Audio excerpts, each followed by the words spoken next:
Hold on, let me just do this line of coke. Okay, feeling good. Diet Coke do break. this!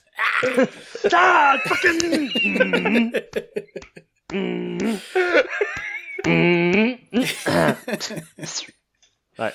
All right. Oh, that's the intro sorted. Ah, damn it.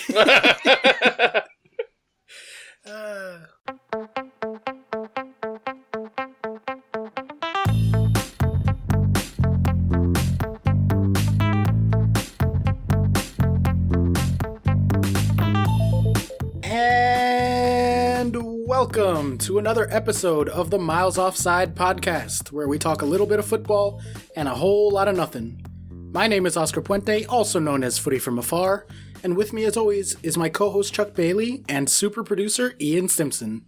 How do? Oh, don't steal it. Fucking hell. How we doing? Oscar's preparing himself already for since we last podded, Chelsea lost twice, so... Did you? Twice? Oh. No, you just struggled against Newcastle, didn't you? Well, we lost to Tottenham also in the middle there, I think. I don't even know where that was. Something tells me you might be in for a rough ride. Oh, yeah. Well, my brain has been fully occupied by the Ace Combat video game since Thursday night at midnight, so I already beat it twice. Let's just put it that way. It has been 4 days. Yeah. I mean, I had Monday off. It was a holiday over here, but yeah. The only break I took all weekend was to watch that Chelsea match and then immediately forgot about it and went back to playing video games. So I'm actually doing pretty okay, I guess. Yeah. You're living your best life. That's all we can ask for. Great weekend for the three of us, right? Lads? Don't know what you're talking about, mate.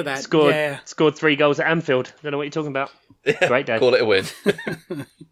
How about the posh? Fuck you.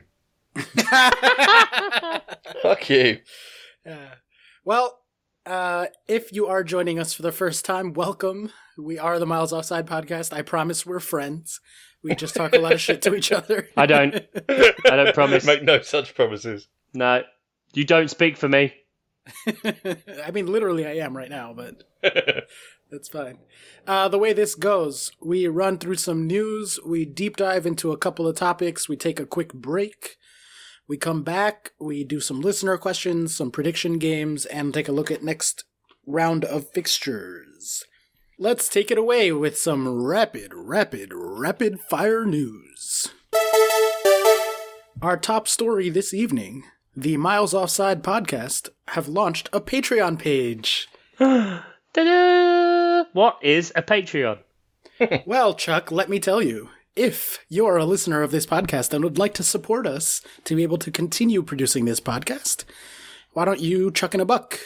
Go to patreon.com/milesoffsidepod and pledge your blood and fanhood to us for the rest of time. That's how it works, isn't it? Yeah. Yep. Yeah, all you need to do is take a knife to your palm and just we'll send you out a test tube, and if you could send that back to us, and we'll use that to bind this friendship with blood. Yep, that sounds about right. Now, apologies for the... yes. Or, okay, all right, fine. We do apologize for the shameless self-promotion, but we just wanted to get this out there because it's new and exciting for us. If you do visit our Patreon page, again at patreon.com/milesoffsidepod, there are 4 levels to which you can pledge. The first is the pomegranate level, a wee little inside joke for y'all. That just gets you a shout out on the pod. Then above that, we have the stats robots, which will get you a whole lot of extra content for only a few bucks a month. You get the hot takes reaction, instant reaction, my nerdy newsstand, Chuck's rants, and Ian's FPL corner. Then above that, you have the producer, not super producer, just producer tier. Not super producer. No. Where you get to choose one topic a season for us to talk about. And the last one, and the most ridiculous one, is the Sock It To Me level. For the lulz, Chuck, why don't you tell them what they can get with the Sock It To Me level? Pledge for 6 months, and once a season, I will send you to your house a month's supply of socks. Now, I'm not just going to go to Primark and get some budget nylon crap. Like, I'm going to find some nifty socks for you to stand out from the crowd, and you can wear, like me, because I've experienced so much joy in the last month. You too can have that with a whole month of fresh socks. And I'll throw in a spreadsheet if you want. Please let me make you a spreadsheet. I'm so lonely. That's actually if you don't sign up, he'll just send it to you anyway. We have gotten a lot of comments about my Marvel spreadsheet. We did have a few people request it when we had that episode. Unbelievably. Where I systematically ranked all the Marvel movies. Yeah, exactly. So if you want to systematically rank, let's say, the best types of cheese, then you just, we'll have a few exchanges back and forth on the DMs on the email, and we'll come up with a perfect list of the perfect cheeses according to you. So just a bit of a teaser for that. Socks and spreadsheets. Yeah, not a bad tier. All right, well, let's get to the actual news. Starting with Scotland. There is a man accused of punching 3 police horses outside of Celtic Park. It's brilliant. Standard Saturday in Glasgow, really, innit? Yep. Kevin Maguire, age 35, is alleged to have carried out the attacks 35. before... Have a word for yourself, mate. Seriously. He's older than you, Ian. Jesus. He's the same age as me. Oh, damn, here I was trying to be complimentary about your age. I know. No. At his age, you'd think he'd know better. Yeah, Ian, as a man of that age, should you know better than to punch not 1, but 3 horses, and not just horses, but police horses? I would have thought you ought to have learnt enough life lessons that you don't. I mean, although maybe I'm wrong because he punched 2 and didn't have any repercussions and thought I'll go for a 3rd. So maybe he should be punching all. I've got no idea, but he saw that Newcastle guy punch 1 horse a little while ago, and he was like, "Fuck this guy! I'm going to go punch 3." Well, the further north you go, the more horses you have to punch to feel anything. I've only graduated to punching a calf. Just. It's a little one. I'm only just north of Watford. Yeah. So. I can't decide what my favorite part of that story is. If it's the fact that he punched not 1, not 2, but 3 horses, or if that it was before the match. Yeah. Jesus Christ, man, slow down. I know you're Scottish, but slow down. Jeez. Yeah. I mean, at least the Newcastle guy was after a match and after a particularly bad loss. So are we officially saying that it's acceptable to punch horses if you've had a bad loss? I'd like to say no. I'm largely pro horse. No, I think that's what you guys just said. So I'm just gonna move on because I think you guys both said yes to that. So, in our next news story, gentlemen, the dream is over. Weep not, for they were good times. Usain Bolt, turned footballer, declares his sports life is over forever. He has retired from his post-Olympic career as a footballer. Sad days ahead, gentlemen. What do we think? Do we end the podcast now? Is it worth going on? How will the Central Coast Mariners get on? Would you have gone out to see him if he came, let's say he played one, or let me phrase it this way, actually. If you could have him at Peterborough or at Palace for one match, would you want that, just for the publicity of it, the sheer, spectacle? Literally anything for a striker, mate. Fair point, yeah. Can't be worse. Can't be worse than Jordan Ayew. What about you? Yeah, I'll definitely take him at Peterborough. Not even a question. Yep, fine. Where does he want to play? Anywhere. Yeah. He can play in goal. Don't care. Yeah.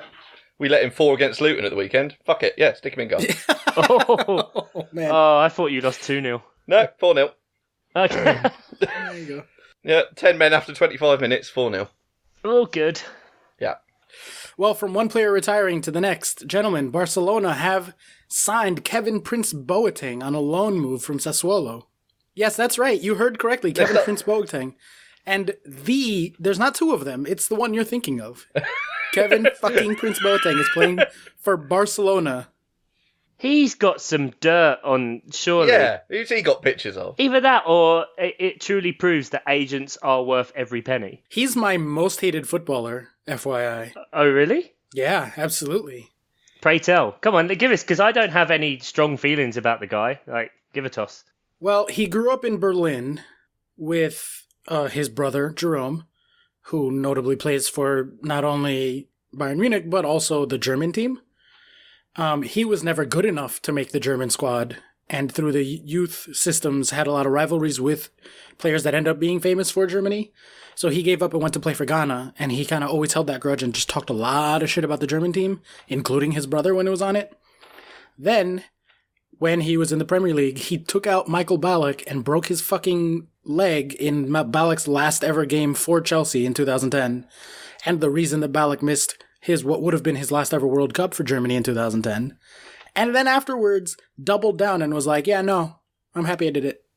He was a prick because he had a beef with Ballack going back to when they were kids. So, fuck that guy. Yeah, okay. I wonder how many Barcelona fans got excited seeing Boateng and thought, Jerome! Oh, no. Yeah, no. It's the Kevin Prince. Kevin Prick Boateng, more like.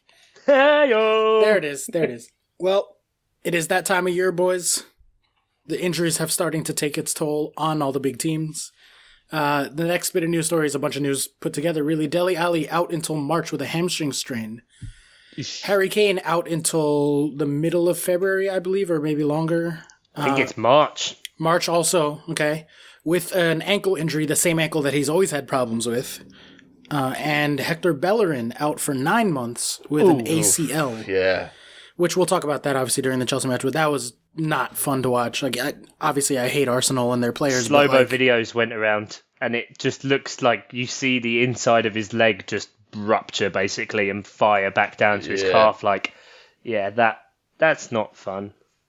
No, not at all. And I feel really bad for him. Despite him being an Arsenal player, obviously, like, you never want to see that. And he went down like he got shot in the leg. Yeah, like it was instant, wasn't it? He was not... He knew right away. But yeah, I mean, I feel like this happens every year. Other countries take a 2-week break, and England scrams 10 matches into 3 days. And so, lo and behold, a month later, all the muscle injuries, all the strains, all the, people popping their knees and stuff, like, that's not a coincidence. No. Do you think that we should switch to having a break like the other countries do, or do you kind of like that they play so much over the festive period? There's a winter break coming in next season, I'm pretty sure. If not next season, then the season after. Because, so it's going to be a 1-week break so 10 of the teams get week 1, shall we say, off, and then the other 10 teams get week 2 off. Oh, I like that. Yeah. So it's not like a massive break where no one gets anything, but it means that there's still a bit of football going on, but it's not as crazy. Because you're right, every other major league really takes a break or calms down, whereas, like you said, pretty much, not really exaggerating, they play 10 games in, 3.5, 4 weeks? I think they average a game every 2-3 days. Right. Yeah, it's every 3 days.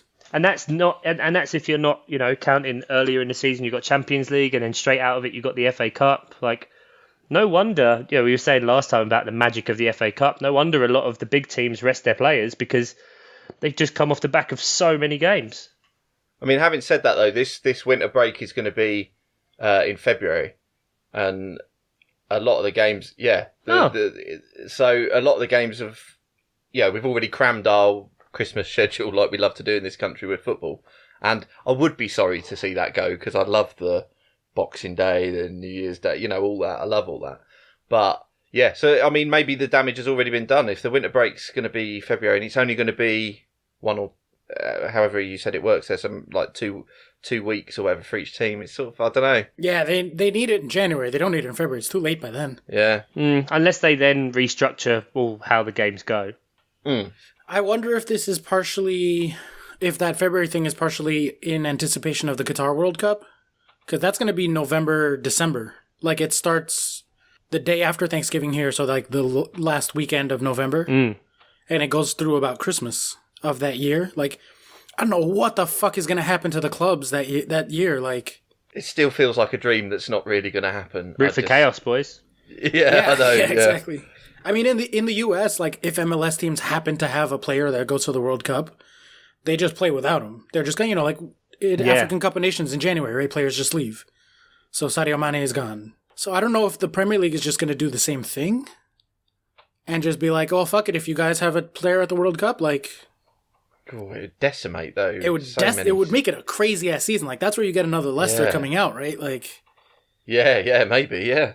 The top 6, the big 6, I should say, not the top 6, would, like, get crushed. I think all of Chelsea's lineup, except for 2 guys... are like regular internationals. I think it'd be great. Be great for Palace. Yeah, well, no. Still, You silly, no. silly boy. Yeah, but if you look at the numbers, like in the Premier League, the injury rate spikes at the end of January every year. And the amount of long-term injuries, meaning players out for 2 weeks or more, is like triple the next worst league of the big leagues. Like, it's fucking absurd. And it's not a coincidence that it's a couple of weeks right after that crazy hectic period where, like, your body just takes a toll and it can't recover. And then, all of a sudden everything's weak and something pops. Like, it's fucking crazy. So we're in that time of year.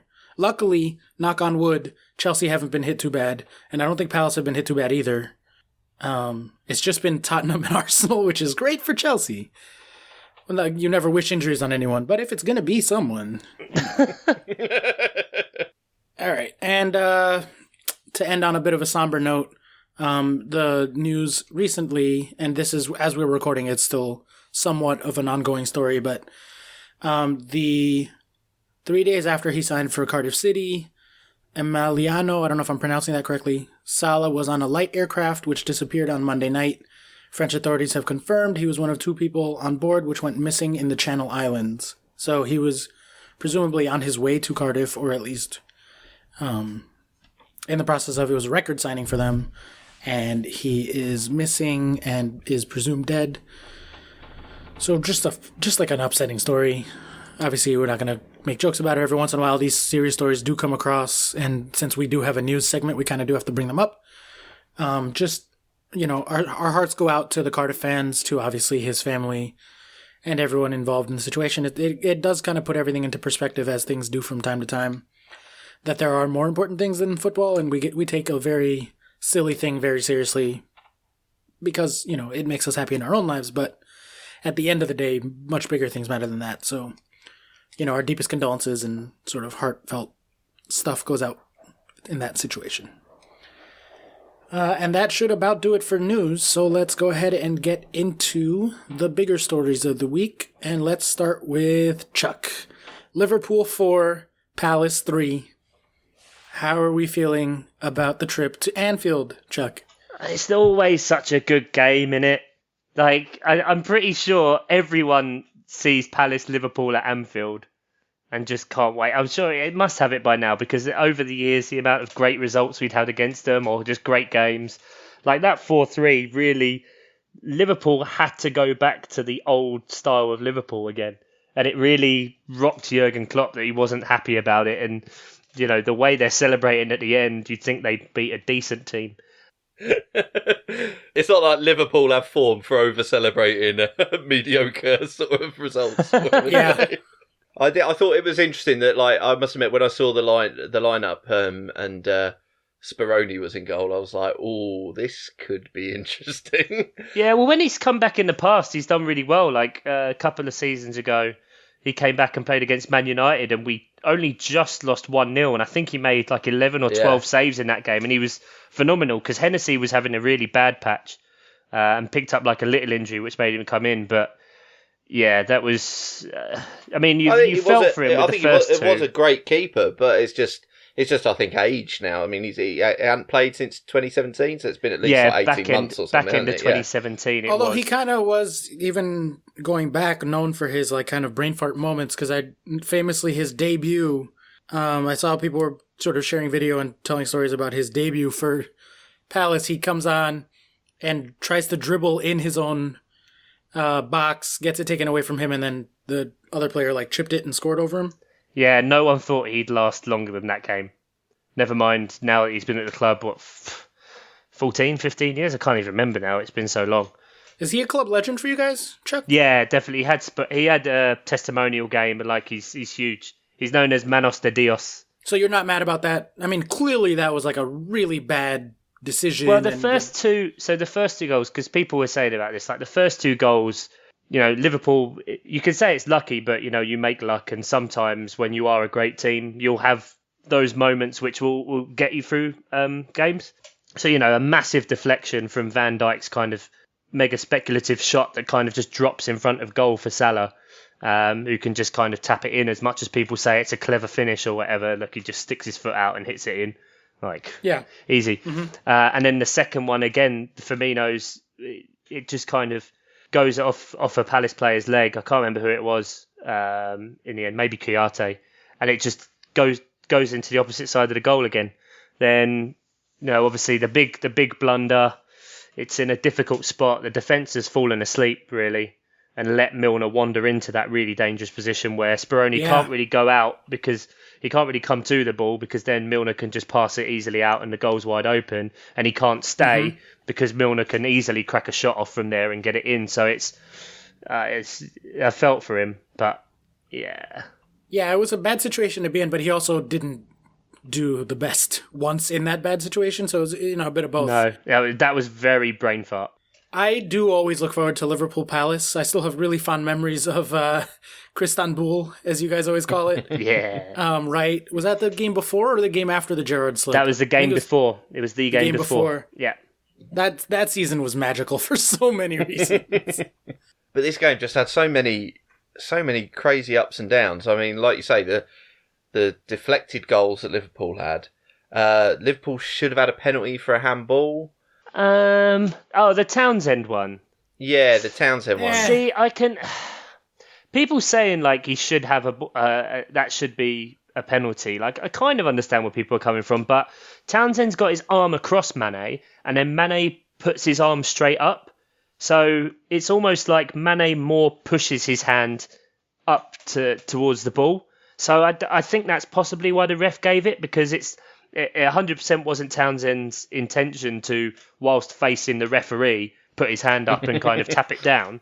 Andy Robertson should have been, which I didn't even realise it happened at the time before Mane's goal. No one did. I got annoyed because the Palace players had stopped, because it's always the play into the whistle, and they all stopped, and then that just meant Mane could sprint off. But he full on referee didn't see it at all. Used his hand to keep it in. Used his hand to keep it in, slow the ball down to then play it off to Mane. So that was afterwards that hurt a bit, but it's football. These things happen. At least Salah didn't get a penalty because he's a cheating diving prick. But he's got to watch himself, hasn't he? He is getting that reputation now. Yeah, he really is. Yeah, he's done it against you guys before, specifically, right, Chuck? Well, it's more that he did the over-exaggerated, looking like he'd been shot dive. It was Wan-Bissaka when Wan-Bissaka got sent off against Liverpool. I think it was the 5th or 6th game of the season, maybe. It was quite early on. Yeah. And it was one of the games where Southgate had come to watch, and obviously that meant the player was going to fuck up somewhere. And Salah was basically past the halfway line or something, or coming close, and as Wan-Bissaka went down, he kind of clipped his foot or his knee or something area, and Salah just did that whole throw his arms back and dive like he'd just been shot in the face. So just a massive exaggerated contact, but bit heart in mouth. And anytime Sacco got the ball, I was like, what the hell? One of the first things he did was play balls through his legs in our own penalty area, and oh my god. Did you walk out of that feeling like Palace could have, you score 3 at Anfield, you kind of rue the loss there, or were you happy with how they played? Do you think that they were, they got hosed and should have won? What's your It was it's so hard to think of, because the way we played was kind of perfect, and I don't necessarily think it was too much that we were lucky against them. I think all of our goals were quite well worked. That's kind of why it's a bit of a bitter pill to swallow. I mean, Zaha kind of said it perfectly, that you can't go to Anfield and score 3 goals and get nothing. No team has gone there this season and scored more than 1, and we score 3. Right. 3 They'd legit only goals. conceded 3 at home in the whole season up until that game. Yeah. And I mean, if anyone wants to understand why I'm always such a frustrated Palace fan, is that because 6 of our goals this season have come at Anfield and the Etihad.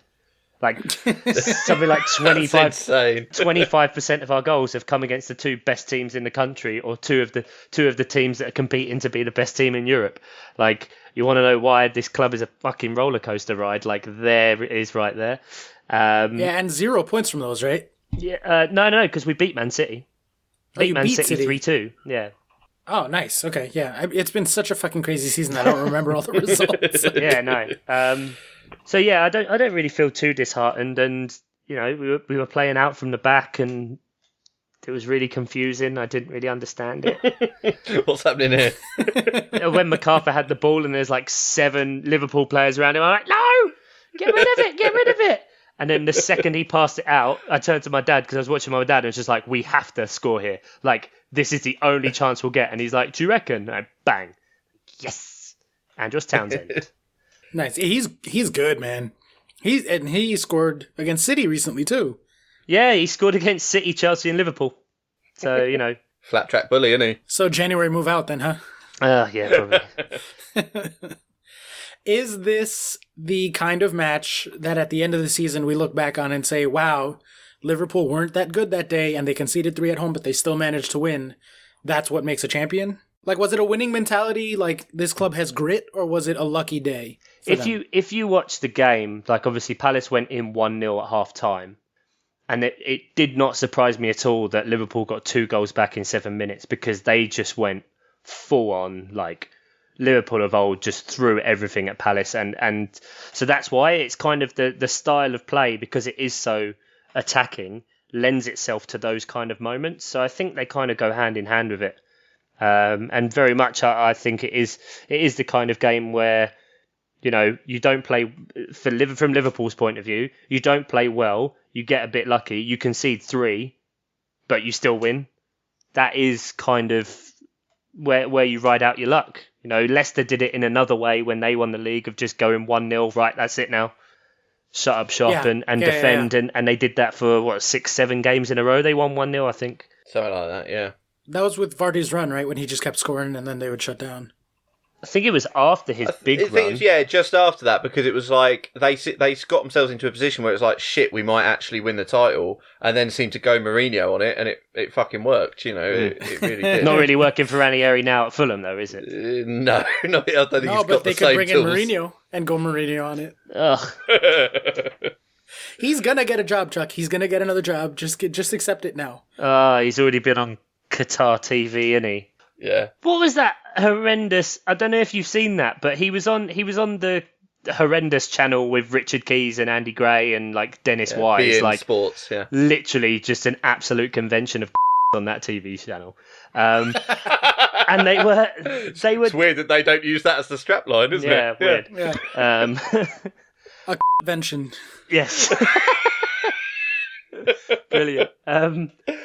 So they're doing the live broadcast of the games, like while they're doing it. But what they've done is they've dropped the game down into picture-in-picture and are doing an interview with Mourinho whilst there's games going on.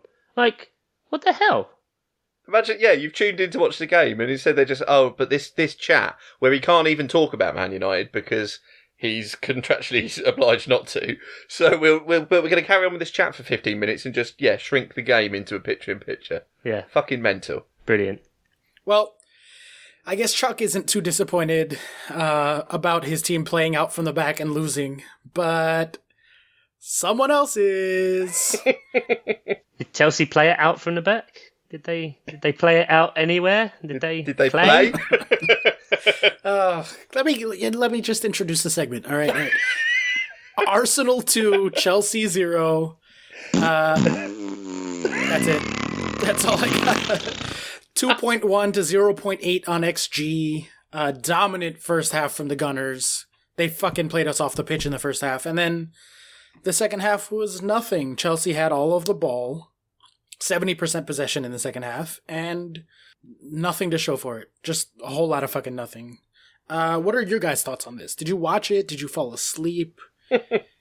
I kind of came out of it wanting to ask you a question, and I kind of had a bit of this earlier in the season with Hodgson and not having a different idea or changing things up. And do you think that Sarri genuinely doesn't have a plan B or has zero desire to ever change the way he wants to play to fit his opponent? I think it's the latter. I think he has zero desire to ever play anything other than Sarri ball. But I think Chelsea knew that when they brought him in. I think they brought him in to play Sarri ball. Like, that's what they wanted out of him, and that's what they've been getting. So I don't... I have so many thoughts on this game. I'll keep it brief, though. I don't really think anything is that different than what it has been for Chelsea all season long. At least in terms of what they're actually doing. So, like, when we were flying high and everyone was like, 3-team title race? I was like, no, guys, we're not that good. We're really not. We've been getting results, but don't get excited. We're probably in a top 4 race. Then we've been getting less results, but the numbers are still the numbers where they've always been. Like, they have the ball a whole lot. They don't have an end product, / they look like they're lacking creativity in the final third in the final box. That's largely down to personnel, but also partially down to tactics. And they're just, kind of grinding their way through a season. I think they're getting exactly what they paid for with Sarri.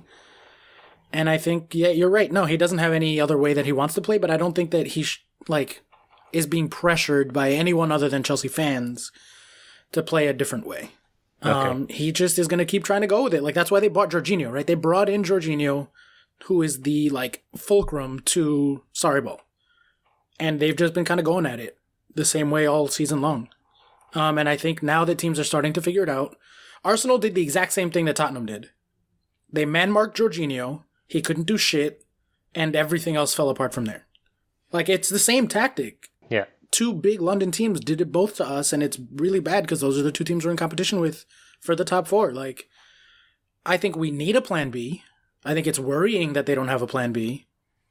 But I think, yeah, you're exactly right. Like, there is no plan B, and I don't think that they're looking to change it anytime soon. And the problem is now that teams have figured out, we just got to stop Jorginho, and we stop the whole team. Everyone's like, oh, Hazard's the best player on the team. Hazard's the most important player on the team. And it's like, no. I mean, Hazard is the best player on the team, obviously, but Jorginho's the most important to the way that Chelsea wants to play and to their success. And if you target him by playing a diamond in midfield, which is what Arsenal did, and then Ramsey had so much space, yeah, then it's going to be bad. They played us off the pitch in the first half of the match I was at Stamford Bridge. Then Hazard came out and Kovacic made his debut in the second half, and it went in the other direction, and Chelsea happened to win, but, this didn't look that different to me than anything else has. It was upsetting. I'm real fucking angry, but it's the same as it's been. So can anything change? Is it just a work in progress, or is it a personnel problem? Or is it... I mean, we've gone through half a season, and you're saying that other teams have figured it out. So how can that improve? Yeah, with personnel, especially playing people out of position, playing Hazard as a false 9, Kante as an attacking midfielder, Marcus Alonso as a left back. Do you not worry that... well taken, Chuck. Well taken. You joke, but... Yeah, which... No, well, first of all, the false 9 thing. When Dries Mertens became, the next level player that he became under Sarri at Napoli, it's because he played sort of a false 9, but mostly he was just doing striker things. He's just a small guy. So everyone described it as a false 9. Hazard is actually doing false 9 things insofar as, he's very free to roam wherever he wants. He mostly drops deep and tries to pull defenders out of the way. That's the point of the false 9, right? Is they drop back into the 10 spot, pull a center back with them, and now there's all that space. Hazard is doing that, but no one's fucking using that space. The only person who's trying to use that space, and I'm not even joking, because this is clearly an actual tactical thing, is Marcus Alonso. Yeah, they break it down. Marcus Alonso is playing a left-back / striker hybrid. How is he our answer to the striking problem? Yeah, they broke it down on Match of the Day, and they kept showing cross after cross where there was literally no one in the box. And the only time it was Alonso making diagonal runs in from the same side. You're like... Yeah, how can that be the person attacking the ball? He's our primary striker. That's what we've gotten. I mean, if only there was someone on there who's really great at staying in the box and knocking down headers or something. And is good at passing the ball around in the box. Doesn't mind pressure in tight spaces. Yeah. So it's so frustrating because they're still doing the Alonso thing, where I'm not even, zero exaggeration or drama. He's literally playing as a left back / striker. He does striker things on purpose. It's clearly a tactical setup. He makes specific runs into the box in specific places so that he's doing what a striker is supposed to do. Because Alvaro Morata's fucking useless and maybe already going to Atletico Madrid. Yeah, I don't know if that's officially been announced or not. We're basically getting most of our money back on him, which is insane. Yeah. And you're getting Higuain, who, pound for pound, is probably the best value you can get, really. Yeah, pound for pound, exactly. I don't want to fucking talk about that right quarter now. Pounder for quarter pounder.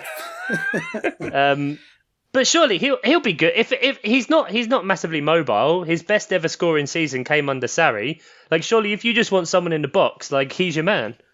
No, wait, I don't know if you're joking or not. It's a terrible, terrible fucking purchase. We'll come back to that later, but no. Zero happiness there. God, I hope I'm wrong. Look, it's the same shit we've talked about, right? Like, you can't have Luiz and Alonso on the same side. Arsenal attacked that flank the whole time. I think Conte is good as an attacking mid, but Jorginho doesn't offer enough sort of defensively. It's crazy. We had Fabregas already here. Fabregas is as good of a short passer as Jorginho, a better long passer, and he's also slow. And he also was a defensive liability, and so that's why he didn't make the starting lineup for a while there. Like, we had to play him alongside Conte because that was the only way to make up the fact. Like, Jorginho is just Fabregas 2.0 without the long passing. And, like, we don't have a striker. That's why fucking Hazard has been playing false nine, quote unquote. Like, we have Giroud, but he's old, and I get that they don't want to play him a lot. Fine. But, like, fucking Victor Moses is rotting away. He's played striker sometimes. He'd at least get in the fucking box. He knows how to get in the box and shoot. He's off to Turkey, so... Yeah, I know he's gone. Cahill could come in and play sometimes. He doesn't. Like, it's the same 12 players in rotation every fucking match. You know what the lineup is going to be. And other teams know exactly what to do about it. It's the same problems we've been talking about since fucking September. Like, we said this week 2. I was like, oh shit, that Alonso flank is going to be a real problem. The striker situation is going to be a real problem. Who are they going to play? They don't have a striker like Dries Mertens. Like, so I hope they do some shit in January, although Pulisic is signed and then loaned. Higuain is not the fucking answer. Jesus Christ. They're not, like, there's no links to a left back at all. Like, I don't... Whatever. Fuck it. Moving on. No, not moving on. Okay. So...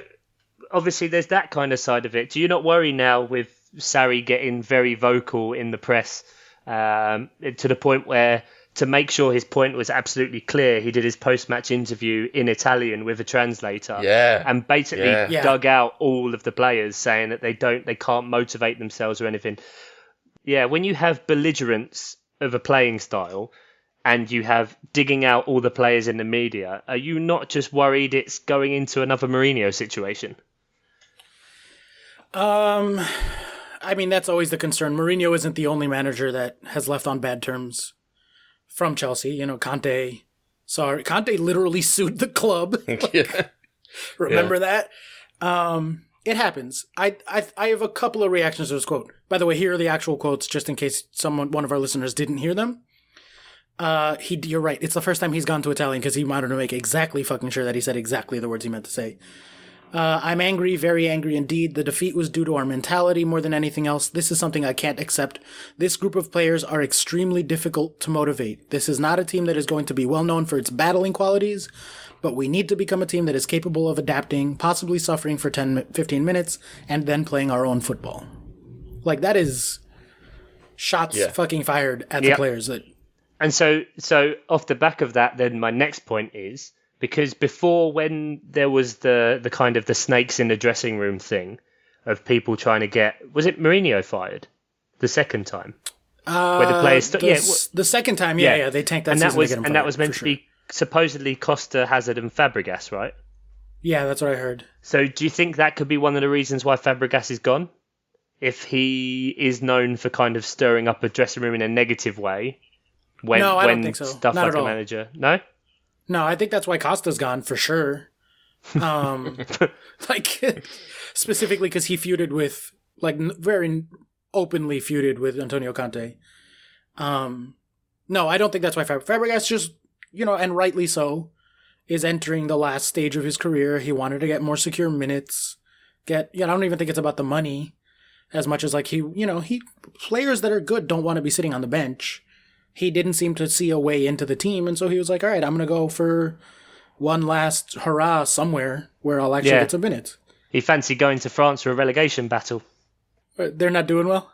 Thierry Henry's Monaco are not, as they are always known now, they are always called Thierry Henry's Monaco, like they are determined. So Monaco, right, great club, sold some amazing players, like Kylian Mbappe. 19th in Ligue 1. Oof. 19th after 21 games, 15 points. Fabregas should have just gone to MLS like every other old player. Yeah. I'd go check him out if he was here, you know? I've seen a lot of really good players in the late stages of their career. But this is the thing. MLS has become what the lower leagues of England used to be. Like, it doesn't happen anymore because players make so much money. They retire at the top of the, you know, at 35, having made all their money and then go into punditry. When I was like a teenager, I saw Peter Beardsley play at Peterborough when he was playing for Darlington. It was brilliant. You know, seeing a player of because they always used to come back down the leagues, but it doesn't happen anymore. But you do get them going to the MLS. And it's great to see brilliant players, even if they are a bit slower or whatever. It's absolutely brilliant. Zlatan, Rooney, Lampard, Drogba, Ashley Cole, Pirlo, David Villa, like all these super duper megastars have played in New York, and like I've gone to go watch them. Yeah, like Sari makes a good point. This particular generation of players, ever since Drogba, Lampard, Ashley Cole, JT, and Petr Cech were gone, like that core of the team that won all those titles. Like, these guys just don't fucking look up for it a lot of the time. And they've chased several managers out now because they couldn't, like, you know, if it's not going perfectly for them and they're not happy. They seem like a very finicky, almost, I'm always really loath to say spoiled because I don't, you know, people are like, oh, they're overpaid, they're lazy, blah, blah, blah. Like, that's not what I'm saying. I think footballers are paid exactly how much they should be paid because that someone decided they're worth it. Right, exactly. And so there it is. But I think that the Chelsea players that we have right now have in the past and are currently showing a sort of, fuck it. If things aren't going well, then it is what it is. Like, they don't have that just stubborn refusal to let go the way Didier Drogba did. Like, Didier Drogba did not have a bone in his body that was willing to accept a loss or a bad day. He just didn't. And these guys do. Like, Hazard switches off, and he'll switch off for weeks at a time. And he's amazing when he's on. I think he's the most talented player Chelsea have ever had. But he definitely switches off. And, like, you see it in the whole club. It's not just them. So, like, I feel Sarri's frustration. My only counterpoint to that would be like, well, maybe if you didn't fucking play the same 11 players every time, they would feel some sort of pressure to perform because someone else might come in. Like, think of all the good players rotting on the bench. Moses, Cahill, Fabregas, Christensen, Emerson, Zappacosta. Like, there's even Callum Hudson-Odoi, he had to, like, placate him so that he wouldn't leave for Munich.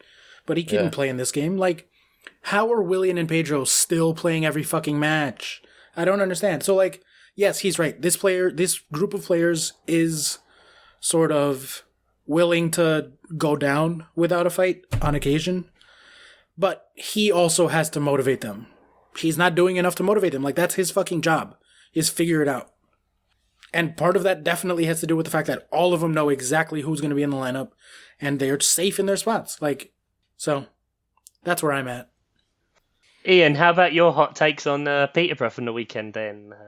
Did you take the boy with you to see him, or? No, it was away. It was away at Luton. So it wasn't even his fault this time. No, can't even blame him. I mean, he looked towards the telly, so you know. There it is. When I was watching Soccer Saturday.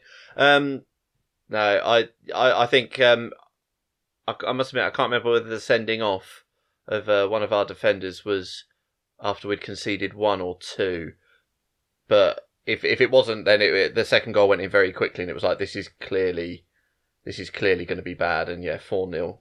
Didn't look like a red card though. It was. I don't think it was a red, but there you go. I don't know whether I'm just being a Peterborough fan about that, but it didn't look like a red to me. It didn't look out of control or anything. But there you go. So yeah, we're still hanging on to a playoff spot with a very small cushion. But our last, I think someone did a thing of the last 15 games, and if you just take the last 15 games, we're in the relegation zone. So we're very much being cushioned by our really good start. So, yeah, it's not going well. We've gone out of the Checkatrade Trophy tonight after beating Chelsea under-21s a couple of weeks ago. So, yeah, the slide is not looking good. The only positive out of that is I would like to get rid of Steve Evans because I fucking hate that guy. And if it means we do get rid of the manager, I'm not going to be too upset about that. But, yeah, depressing. Yeah. All right. Well, with that, we'll take a break. We'll drink our sorrows away, and we'll come back for a much happier part 2. So stick around.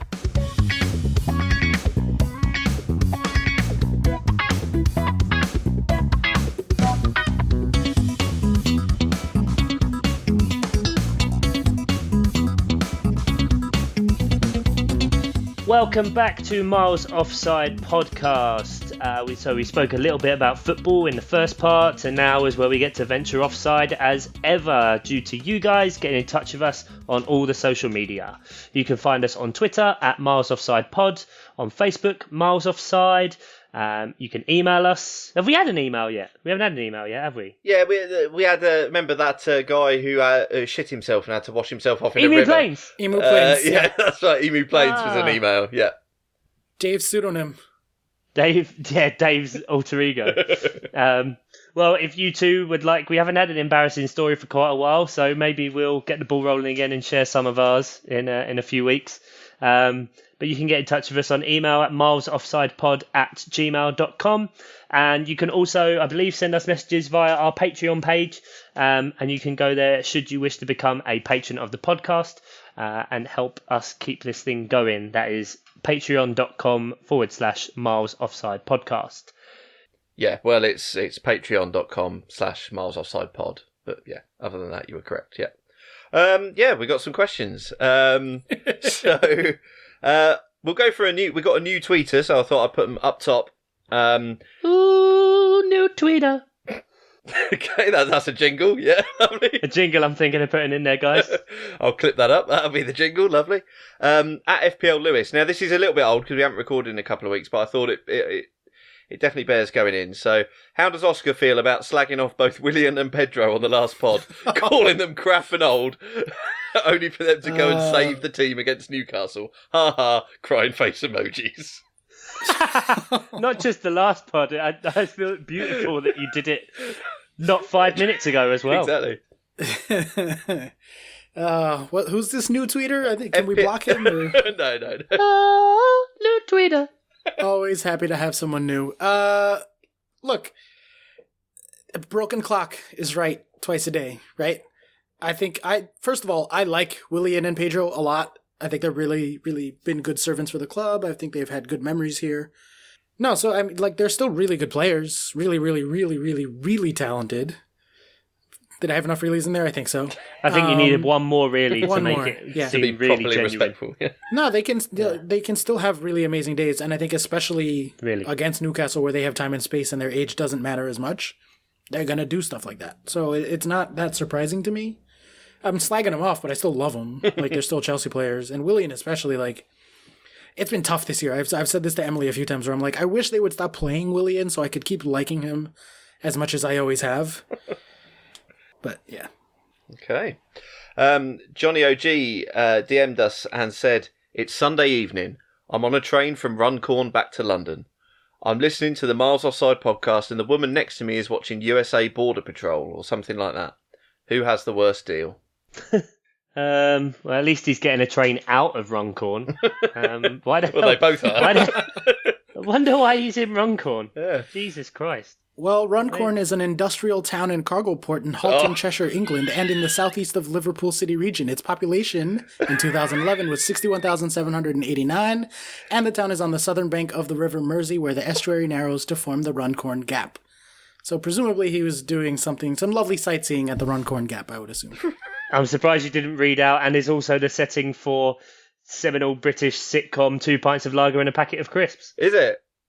It was, yes. I didn't know that. Yes. And Oscar, can we not make this the new translating things into Norwegian, please? Yeah. So you just pretend to know places. Our fans from Runcorn would say.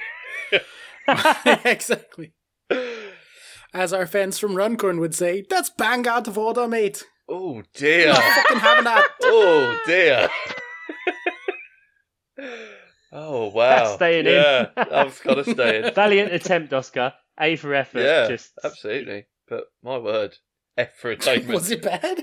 I thought it was all right. Let's let the public decide. Yeah. I love those shows like US Border Patrol, though. Yeah, they're really good. If it's anything like the Australian one. Oh, yeah, the Australian one's great. It's always great because, I don't know, it's kind of vaguely racist because it always seems to be them targeting like people from Asia. Yeah, bringing in like loads of seeds and food and shit. Yeah, Yeah, just like live animals in their suitcases, Yeah, scorpions. or like the woman who wasn't allowed on the plane because of the bottle of brandy, so she downs it, like that kind of stuff. I love that. Yeah, I just love it. You see this bit where you've ticked on the form that you understand? Yeah, well that means you're fucked. It's like... I love that form. Yeah. Like the form you get, Oscar. I don't know if you would have ever seen the form, obviously being from the US, but when you travel into the US, the waiver form you have to sign. The one of the questions I'm pretty sure is, were you ever, like, first of all, are you a terrorist? And secondly, Damn it! They got me. Ah! I didn't think they'd have a form for me to fill out. Or the other one, were you part of the National Socialist Party of Germany between the years of 1936 and 1945? It's just like, and people tick this as a joke. Imagine that. You've escaped the War Crimes Commission for so long and then you accidentally tick yes. Think, fuck. Oh, fuck's bollocks, sake. that's how they got me. I'm supposed to tick no to that question. I always forget. It's the first lesson in the Hitler Youth. Honestly. Well, that took a turn. Yeah. So you've got the worst deal, Johnny. She's got the worst deal, sitting next to you. Yeah, what did he have to eat before he got on the train? Was he farting up a storm or not? Because, like, if he was, then that's like, you know, was he pooping himself by accident? Like, he's one of our listeners, so that's always a chance. Shouldn't judge them all by our yardstick. Oh, God. Well, the three of us have all. Well, yeah. Just saying. Because if I'm not going to alienate the listeners, Oscar will. Yeah, I guess so. We love our listeners. We love all of them. Dearly. Yeah, one day we'll show it. Okay, this is wide-ranging, but it might work. So, Queen Banger, what kind of people do you find awful in stadiums, Twitter, the media? What do I hate the most? Oh, we talked about this in person, actually, when I was in London.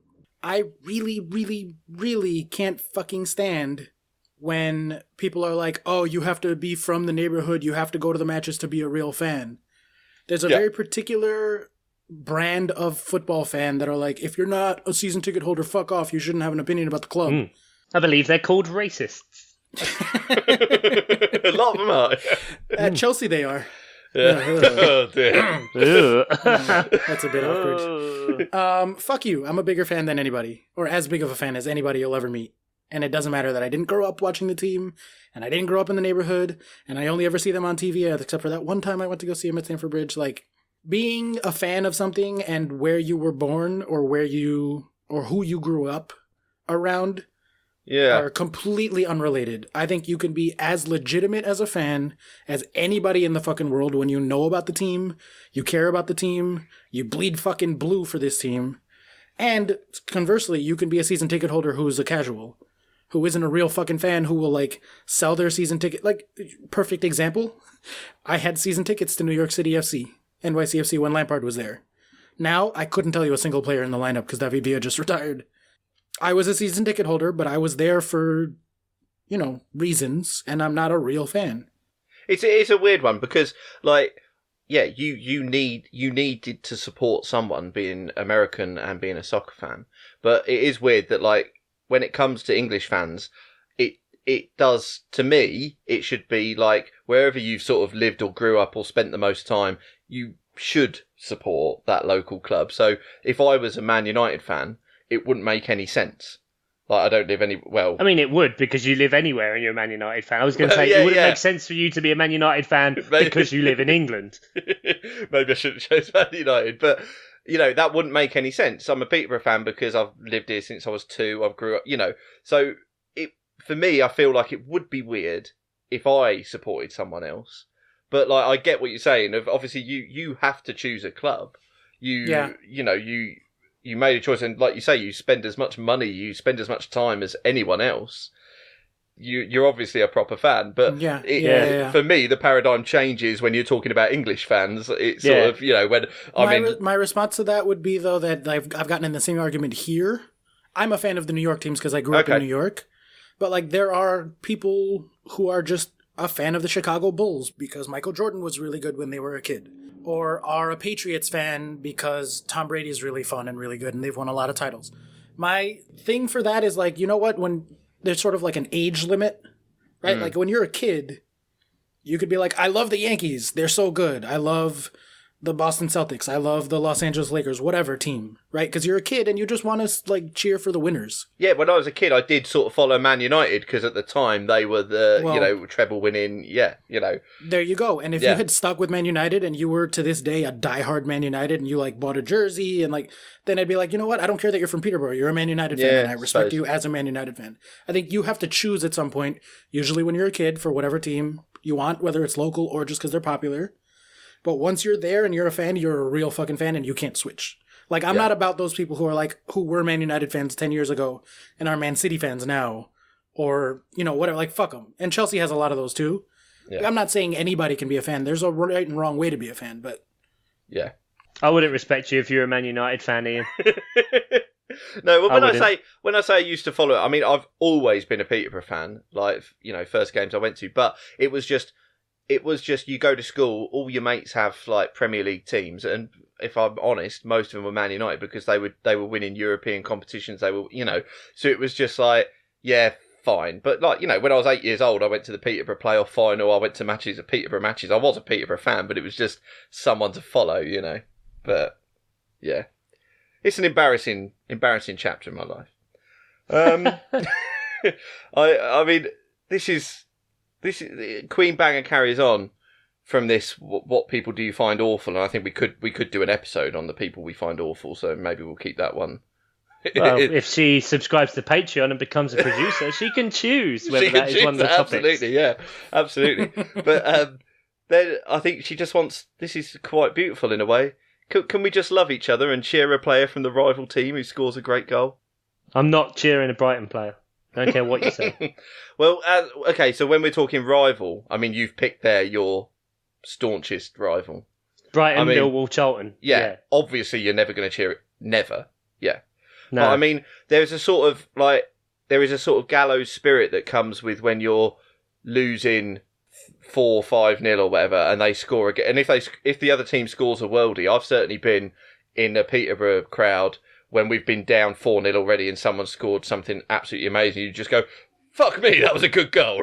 Because by that time you're done, I feel like when it's a real rival, like even then you're like, those motherfuckers. Score a beautiful goal on us. They couldn't save that shit for next week. Like a real rivalry, there's no happiness there. Yeah. No, it wouldn't necessarily be happiness. It's just like, Yeah, you're already resigned to the loss.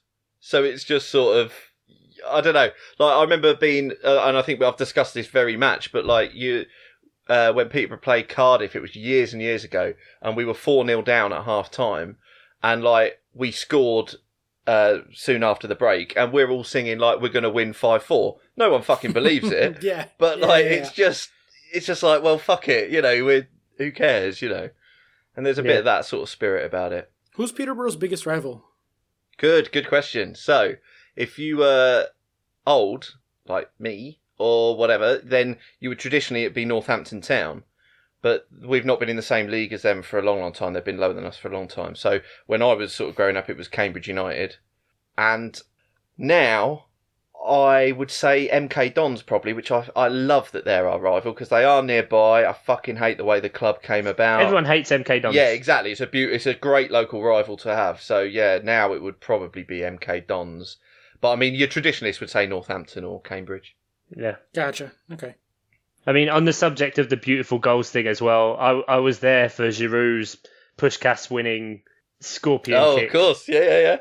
Like front and centre, and I was there with my dad and my sister on New Year's Day, and we all just kind of looked at each other and just went, "Yep, fair enough." Yeah, there is that. That was fucking good. You're not going to cheer it. Yeah, you're not going to cheer it, but you do just go, "Yep, okay, mate, yep." But if he was on Brighton, you would have just been angry about it, Chuck. No, yeah. Probably just Yeah, an outright rival. Yeah, I can have just throwing your poop at the field at that point. I can have a grudging respect for it. Like, I mentioned about the Brighton game when we played them, and they just knew exactly what they had to do, and they did it, and they were good. But it doesn't mean that I enjoyed it, or I like them, or I think they're good. I've never once taken any sort of enjoyment from anything done by anyone in a Man United shirt. Cristiano Ronaldo was like doing amazing things when I first started watching Chelsea. Yeah. Not first started, but like back then, right? I was a pretty new fan. And I vividly remember when he scored from like 45 yards out against Chelsea. Just decided he was going to have a pop. The keeper wasn't even off his line. He was just like, oh, I'm going to score from here. And he did it. And it was like a laser into the top corner. And everyone was like, oh, goal is you. I was like, fuck him. Fuck him. Zero respect. Piece of shit. Fuck Man United. I fucking hate them. I don't care. So like, you know, as nice as that would be, Queen Banger, I think I can't ever respect anything a Man United player does. Ever. And I don't know, are they even Chelsea's biggest rival? They are to me. Historically, it's Leeds. Like, I've been told by a lot of older fans that, like, we're supposed to hate Leeds. Yeah, there's a lot of people that should hate Leeds. Speaking of Leeds. That is a very good segue into what I wanted to speak about. Surely you guys must have seen all the stuff with Marcelo Bielsa.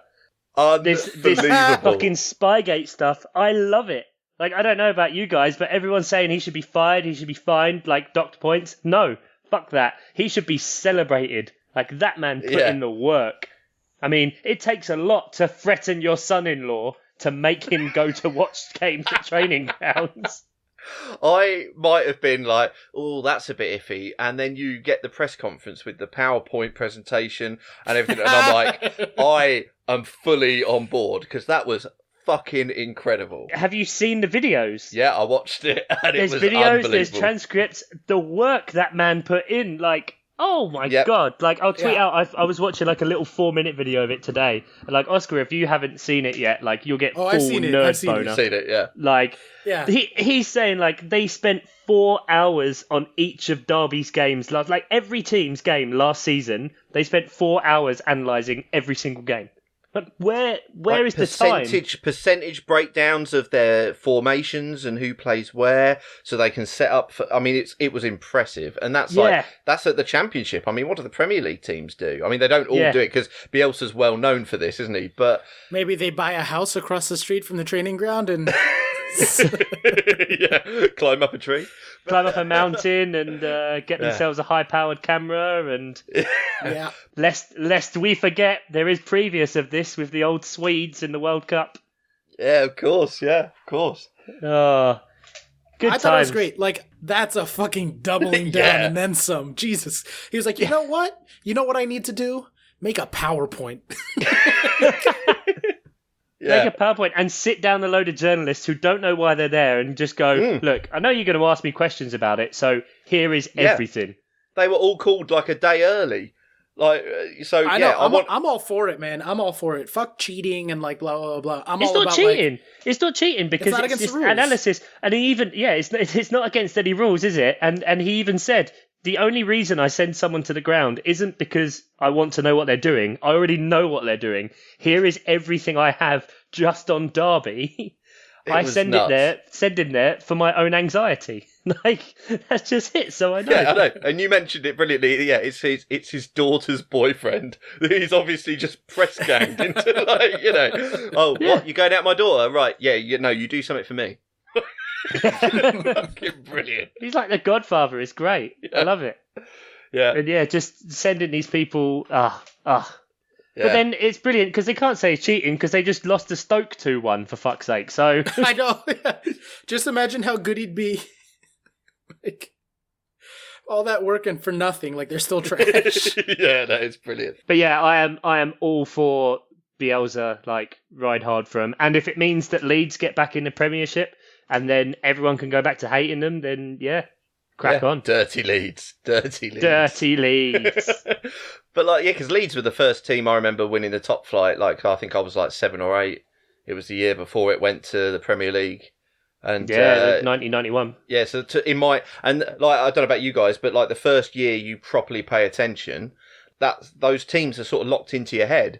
So it's mental to see Leeds, or not so much now because obviously Championship, but where they were, it's like that's insane, that's wrong, So it would be good to see him back up there. And that press conference was something else. I mean, like, he was like throwing between him and the coach, and they were just sort of each taking little bits of analysis and stuff. And these journos just couldn't believe their luck. It was unbelievable. Yeah, there's videos of him talking to Zidane and saying, like, okay, after the training session, I'm going to talk to you, and this is what we do, this. He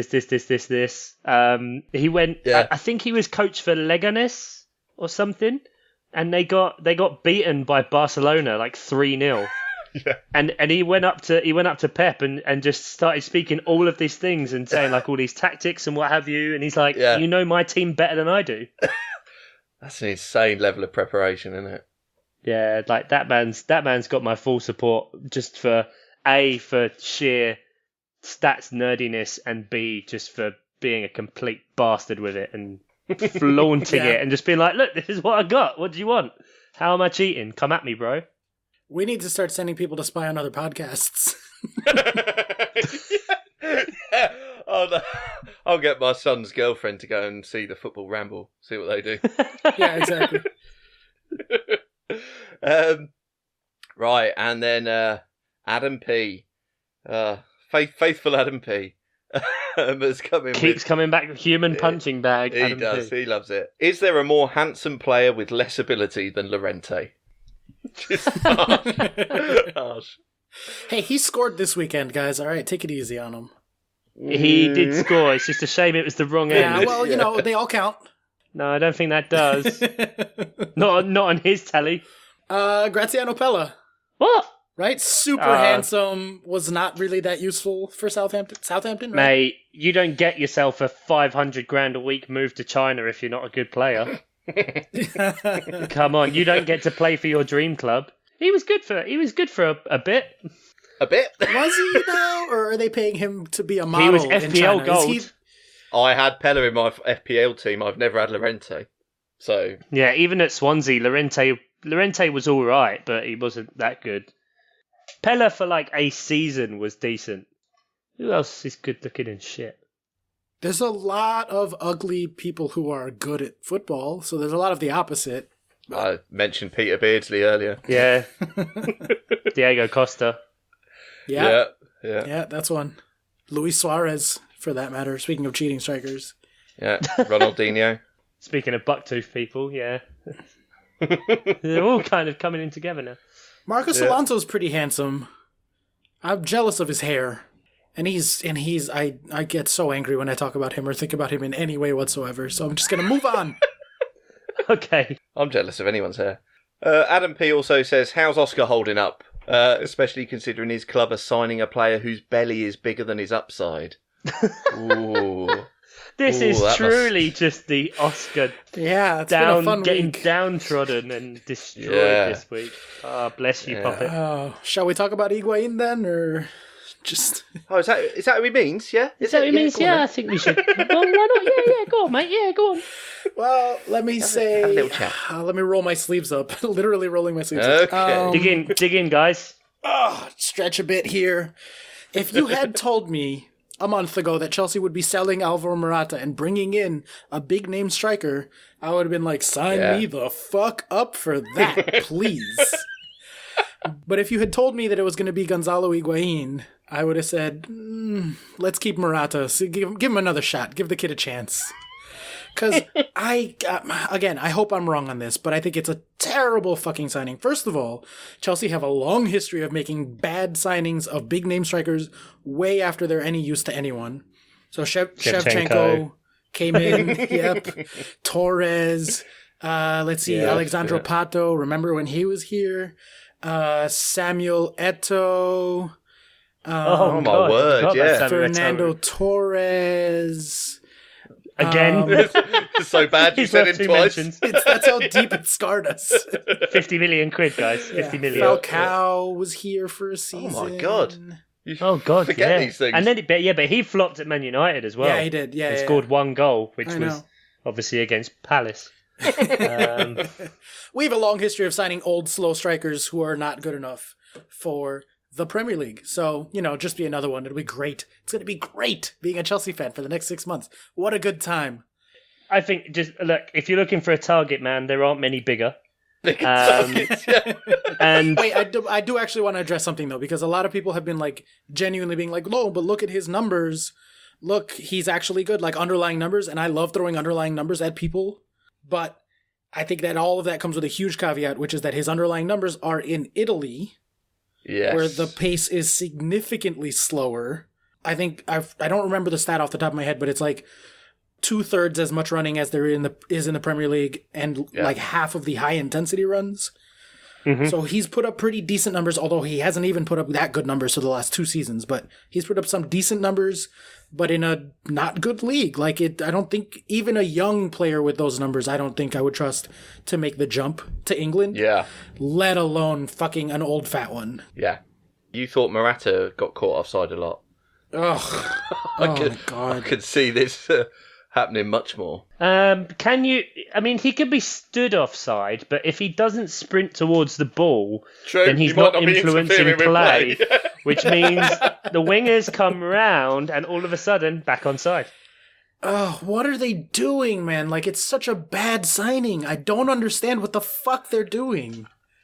Oh, I can't wait till he scores 12 goals. I hope I'm wrong. I hope I'm wrong. But just bring Mishi home. He's not doing that good, but give him a fucking shot. He's young, at least. Yeah. Is there any play in the thing of it freeing up Hazard a little bit? Because he's not a natural number 9, you know. Yeah, no, I do think Hazard's better coming in off the left.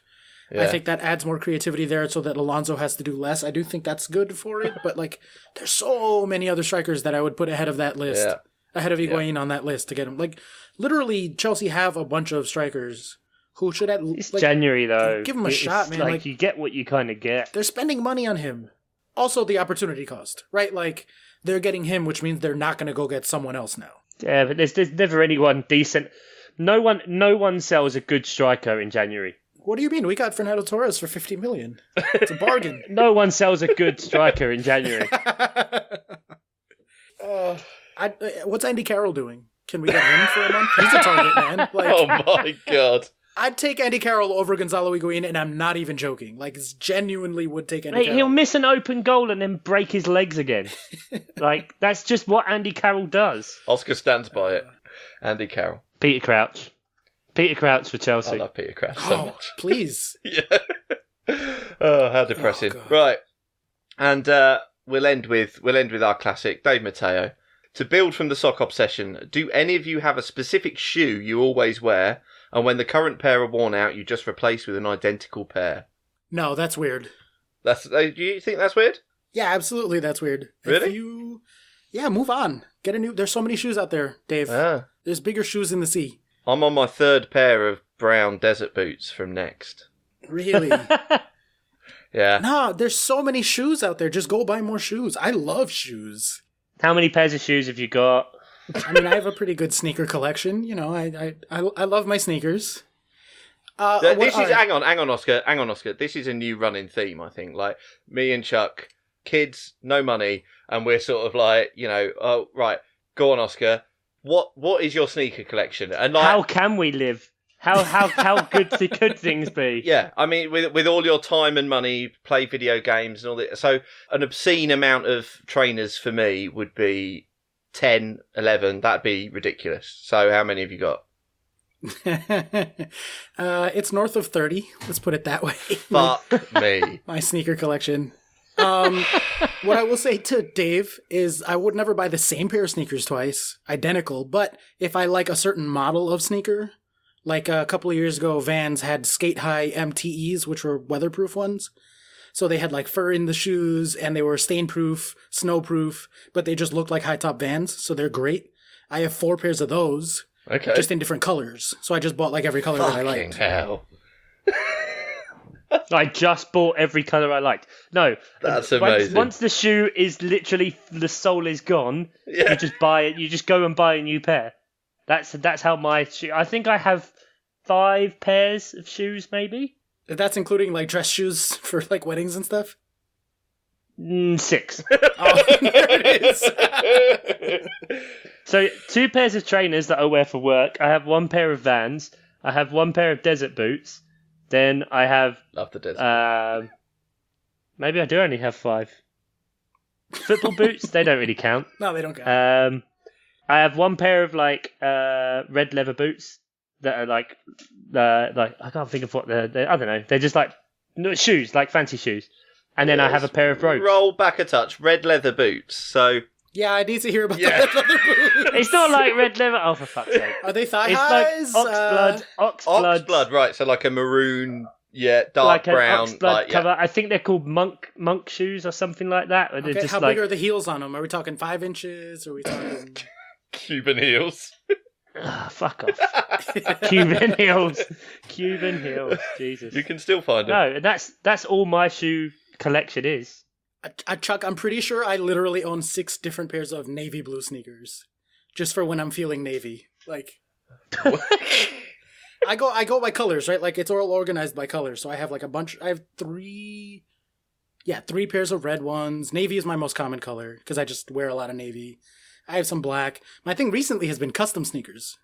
You can make custom Vans or custom Nikes if you go on the Nike ID, I think it's called. Yeah. So I have a pair of Chelsea sneakers. Yeah. That I custom made. They're blue and like you design it so you pick which parts are what color. So I designed these like blue and white Chelsea ones that say CFC on the heel. And they're fucking dope. So I always see the attraction in that for someone who's colorblind. Ouch. Yeah, we forgot to mention that. Yeah, you've got all these different colours. You can't see them. Can't see them. No, but I know I look good. So, yeah. Do you? Okay. All right. When he was designing them on the website, he's ended up with like pink and green. Yeah, they're Chelsea colours. Yeah. Oh god, this really is turning into Oscars. Yeah, this is no fun at all. Yeah, sorry, mate. Sorry. Join us next week when it's only Ian and Chuck. You're gonna have to find yourself a new American. No, we're talking wine and cheese, motherfuckers. Need I remind you that I was the founding president of the Wine and Cheese Society? Yes, but you openly admitted you didn't buy wine or cheese. We bought cheese, it was just all cheddar. Yeah, the fraud society. Fucking it. So jealous. Well, thanks, Dave. Yeah, so that's all the listener questions. So, Chuck, have we got any Predictor League game news? Do we have Predictor League game news? There might be some news for the Predictor League. That's all I'm doing. I'm doing a short one this week, guys. There is a moderate amount of change at the top. In third place, Ian. No. It's you. Get in. Ian's up in third on 44. Oh, I'm loving this. Oh, this is good. Padfall's on 38 in second, and Adam P just holding on to a lead on 36. What did you say I was on? Potentially 44. Oh, so I'm a little bit behind. Okay. A little bit behind, but, you know, it's still all there to play for. Still plenty of time. Okay. I'm down in 15th with 56 points. Oscar! Last place. You are in last place. Yay. However, there is someone else there with you. Oh, Finn. A tie? And because of the rules of the game, you are technically not last in the Predictor League. Not last. Worst to second worst. Worst to second worst. So you're only beating an 8-year-old by virtue of we created the competition and you put your entry in as early as possible. As a default, because I made him, yeah. Okay, yeah. Okay. And he's only just beating an 8-year-old, but on the technicality of someone who just picked 20 teams. Yeah. Didn't really. It is funny, because when me and Finney were watching the Wolves-Leicester game, which was unexpectedly brilliant, and... we didn't even mention that. Talking of 4-3. That was a great game. That was so good. And I was not expecting it at all, but I don't get to watch as many full matches as I'd like. Because sometimes I go and watch Peterborough matches, which is fucking ridiculous. But anyway, I thought, I'll flick this on, and unexpectedly brilliant. But yeah, like Finley, the whole way through when Wolves take the lead, is just like, I've got them in 20th. I've got Wolves in 20th. Why are they winning? I'm just like, mate, you're gonna have to give that one up. It's a done deal that you're adding at least 10 points to your score this year. Yeah, Oscar's suffering the same way with that, so don't worry, buddy. That's why you're both down in bottom. Yep. Yeah, it's Wolves. But yeah, that's the predictions. Obviously, this weekend coming up, we don't have the usual Premier League action, but we do have the magic of the Cup. Including a MOP-adjacent derby, because my beloved derby. Chelsea Football Club are playing the only other person we've ever had on the podcast. Dave is playing the Chelsea team, just by himself. Yeah. Good luck, Dave. Dave's doing it for Straya. Yes, on Sunday, Chelsea play Sheffield Wednesday. We'll go through all of the games after, but yeah, that one definitely stands out as it could be. Dare we say giant killing? I'm hoping for giant killing. Oh God, sorry, would get fired after that immediately. I think. Yeah, do you reckon? Yeah, that's not the kind of thing that we'd tolerate. Wow. There you go. Come on the Wednesday then. Yeah. But to start us off on Friday, we've got Bristol versus Bolton, Arsenal Man United, which is kind of the biggest tie. Then on Saturday, Accrington Stanley against Derby County, Shrewsbury versus Wolves, Middlesbrough Newport County, Swansea Gillingham, Newcastle Watford, Brighton West Brom, Doncaster Oldham. I'm not used to doing a fixture this long, guys. I'm running out of breath. Man City against Burnley, Portsmouth QPR, Millwall Everton, Wimbledon versus West Ham, proper Wimbledon, not MK Dons. They're out. That bullshit. Yeah. So Peterborough though, so you know. Palace versus Tottenham, Chelsea versus Sheffield Wednesday, and Barnet Brentford. Palace versus Tottenham. You think that you have a chance with everybody out injured for them? I hope so, since all of their team are dead, dying, or transferred to China. Or Fernando Llorente. Or Fernando Llorente, yeah. He'll be good for a goal. It's just which end. Yeah, hopefully for you, yeah. Yeah, fingers crossed. But no, there should be, these games are always so good because they're so unpredictable. Like, you don't know who's going to put out what team or whether the lower teams are going to go for it. Because there's, potentially there's a fair few of the Premier League teams that can go out. I wouldn't be surprised if Millwall beat Everton at the Den. Yeah, could happen, yeah. Or, Wimbledon beat West Ham because that's like the West Ham way. That's the true West Ham way. That's the true West Ham way. Yes, indeed. But yeah, just thought we'd talk a little bit about the FA Cup, and so we'll talk a bit about those games next week when we record, because obviously there are also fixtures midweek on Tuesday and Wednesday, I believe. We record on Tuesdays, so we won't really be doing a preview of those games. But yeah, we'll be doing them as they happen. As they happen live. Do you guys have anyone weird you root for in the FA Cup, or is it like too close to home for a bunch of like other teams?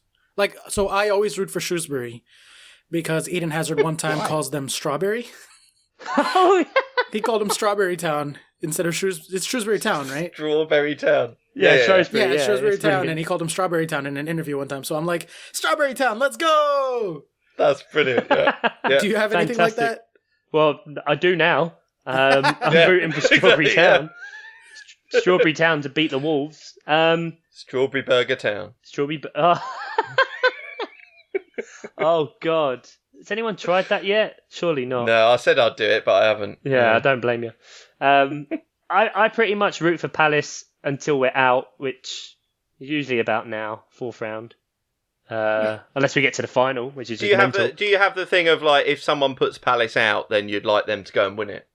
No, I don't. No, not really. Don't give a shit. No, I don't have that thing of, at least we went out to the winners. Like, piss off. Yeah. Doesn't mean anything. It's a knockout competition. Anything can happen. I usually just want all of the lower league teams to win then. I want the teams that are struggling in the Premier League to stay in for as long as possible. So that they have the extra fixtures when Palace don't. The only problem is now that, apart from Newcastle, all the shit Premier League teams are out, aren't they? Yeah. Yeah. So should we get behind Newport County? Yeah, let's get behind Newport County. Cool. Away at Middlesbrough. Well, Middlesbrough put Posh out, so... that'd be good then. So do you root for the opposite? You root for the team that knocked you out to get knocked out in the next round? Yeah, exactly. Yeah, just amazing. Generally negative. Yeah. Yeah, and it'll be interesting to see if Derby County's new signing features for against Accrington. Hey! Ash. Yeah, big Ashley Cole teaming up with the Lamps again. Oh yeah, of course. Yeah, that was a strange one. Yeah, that's a bit weird. Well, he's probably good enough to actually play there. He's kind of doing exactly what you said, Ian. He's doing what Oscar said of going to the MLS and then going to what you said and just playing down the leagues again. Playing down the leagues, lovely. Air rifle over his shoulder, off we go. What? He shot those youth kids. Oh shit!